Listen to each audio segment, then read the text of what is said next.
On va parler du boom des ventes de voitures propres, Nicolas. Les électriques et les hybrides rechargeables pèsent désormais 17% des voitures vendues neuves en Europe au premier semestre. C'est le double par rapport à la même période en 2020.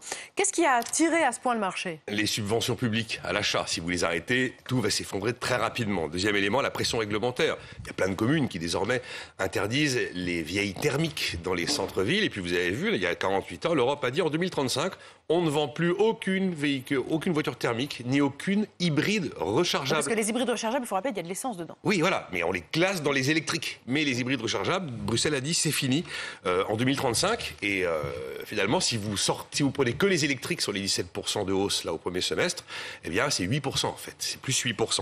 Après l'offre, les constructeurs ont mis les bouchées doubles. Il y avait 330 modèles disponibles fin 2020, il y a eu beaucoup de publicité.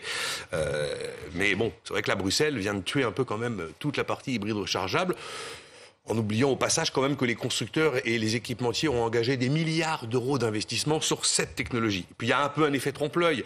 Si je gagne 20 euros, c'est pas beaucoup. Mais si je gagnais 10 euros l'année d'avant, je fais plus 100%. Plus 100%. Mais quand même, vous prenez le parc électrique par rapport au parc thermique en Europe, ça reste aujourd'hui l'épaisseur du trait. Et le cabinet Deloitte considère que les électriques, ce sera 42% seulement des ventes en 2030. Donc qu'est-ce qui freine encore, Nicolas, le marché de la voiture électrique ? Le prix, sans subvention, c'est beaucoup trop cher. Alors Bloomberg considère que certains modèles électriques seront au prix du thermique d'ici environ 5 ans. Le manque de bornes rechargeables, bien sûr.